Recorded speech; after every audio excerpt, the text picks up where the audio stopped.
Pessoal, faremos agora atividade no livro EMAI, começando pela página 74.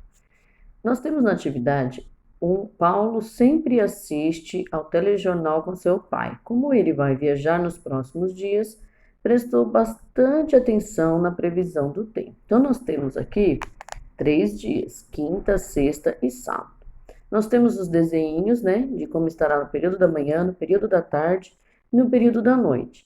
E temos a informação que a máxima de temperatura que pode chegar na quinta-feira será de 23 graus Celsius. Então, esse Czinho com a bolinha do lado esquerdo é graus Celsius. E a mínima é 12 graus. Então, ele pode esfriar e chegar até 12 graus. Mas pode chegar, por exemplo, durante o dia, que fica mais quente, ele pode chegar até 23, né? Vai estar um pouquinho mais quente.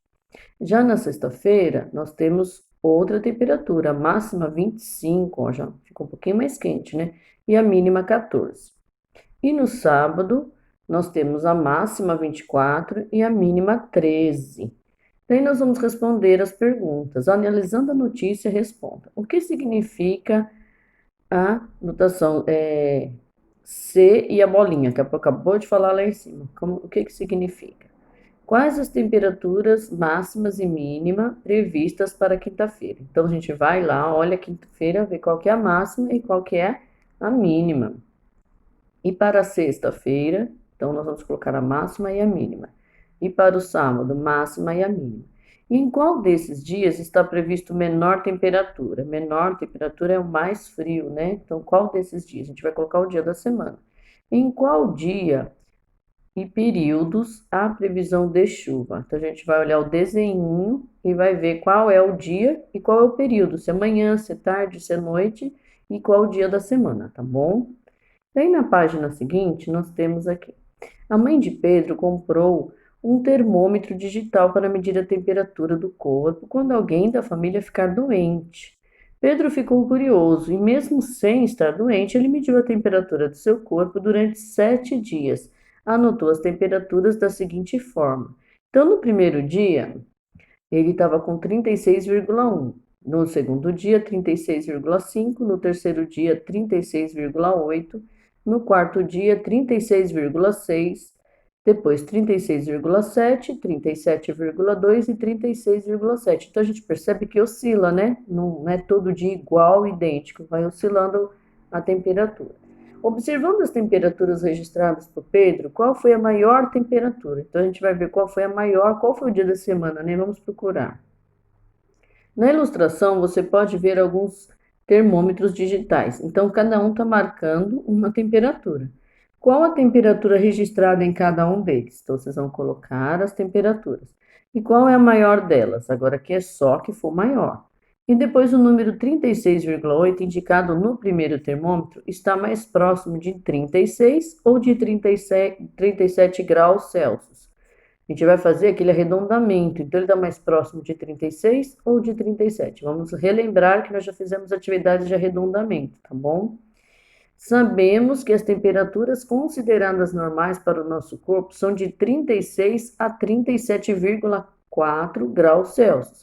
Se uma pessoa medir sua temperatura e o termômetro marcar 37,9, o que se pode dizer? Então, quando ela passa daquele valor considerado normal, acontece alguma coisa com a gente. O que acontece? O que significa? O que nós podemos colocar que a pessoa pode estar sentindo ou tendo alguma coisa, né? Então, vamos pensar um pouquinho. Você costuma ler as horas do relógio digital ou de ponteiro? Então, isso aí é a resposta mais pessoal, né? Cada um, qual é o relógio que vocês têm em casa ou que vocês têm, né, mesmo no pulso?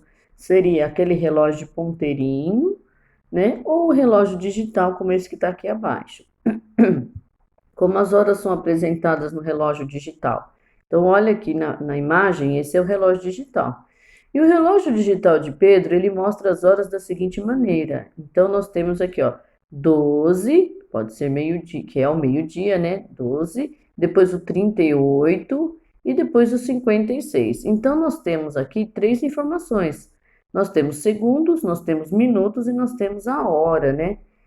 O que representa o número 12? Ele está marcando horas, minutos ou segundos? O que representa o número 38? É horas, minutos ou segundos? E o número 56, tá bom? Observe a sequência de horário registrados abaixo e complete. Então, nós temos 11h56, depois nós temos 11h57, 11h58 e 11h59. Então, vocês prestem bem atenção nessa atividade, porque o que que você colocaria ali? Será que é 11h60? Não, né? Quando chega no 59, ele muda a hora, né? Então, vamos prestar atenção. Daí, vocês vão fazer a sequência. Daí no 21h57 você vai aumentando, depois no 3h56 e daí no 8h58, tá bom? Responda. Qual das sequências acima pode estar relacionada à hora do almoço? Então, qual desses horários é mais próximo do nosso horário de almoço?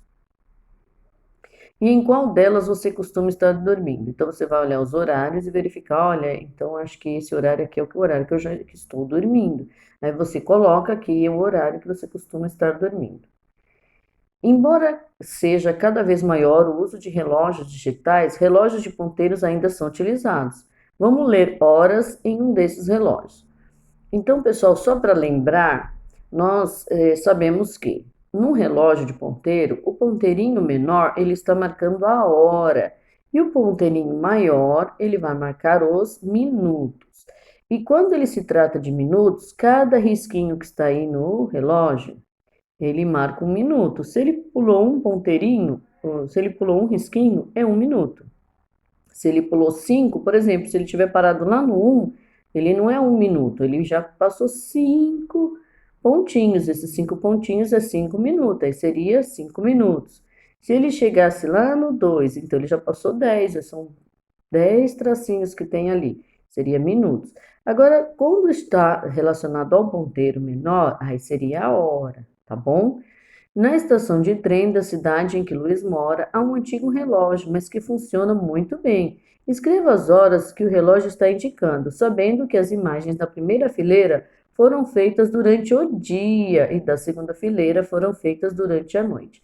Então, durante o dia fica mais fácil, né? Nós temos aqui, ó, o ponteirinho menor no 10 e o ponteirinho maior no 12. Então, isso está bem fácil. Aqui os dois ponteirinhos estão no 12. Também é bem exato esse. Aqui o ponteirinho está no 1, lembrando que o ponteirinho é de hora, e o ponteirão no 12. E aqui o ponteirinho está no 3 e o ponteirão no 12. Então, vocês vão colocar a hora, né? Por exemplo, a Pro vai dar um exemplo aqui, ó. Se está no 10, você vai colocar o 10 horas, porque está exatamente no 12, tá bom? Daí vocês vão fazendo os outros. Agora aqui embaixo, a gente já não é mais no período da manhã. Então, quando é período da tarde, passou do meio-dia, quando chega no 1, já não é mais 1, é 13 horas. Quando chega no 2, é 14 horas. Quando chega no 3, 15 horas. Quando chega no 4, 16 horas. Depois 17, 18, 19, 8 horas é 20, 9 horas é 21, daí vai 22, 23, tá bom? Então, aqui, por exemplo, o ponteirinho está no 3 e o ponteirão está no 3. Então, seria 3h15 se fosse de manhã. Mas como é à tarde, como que é o 3h15 à tarde? O 15 vai ser a mesma coisa, né? Então, lembrando a sequência da Pro. 1 hora é 13, 2 horas é 14, 3 horas é 15. Então, vocês vão colocar. Aí o outro, ó lá, o ponteirinho e o ponteirão. O ponteirinho, ele não chegou no 7 ainda. Ele vai chegar, ele ainda está um pouquinho depois do 6, mas não chegou no 7 ainda. E o maior está no 6. Então, o próximo, ele já passou um pouquinho do 3, mas ainda não chegou no 4. Se ele ainda não chegou no 4, não posso considerar 4 ainda. E no último, faltam apenas 10 minutinhos para chegar no 8. Então, ele ainda não é 8 horas. Ele não é 8 horas, apesar que a gente não fala 8 horas, porque é à noite, tá? Vocês vão fazer aquele cálculo que a Pro falou, tá bom, pessoal? Então, até a próxima aula e boa aula para vocês, tá bom?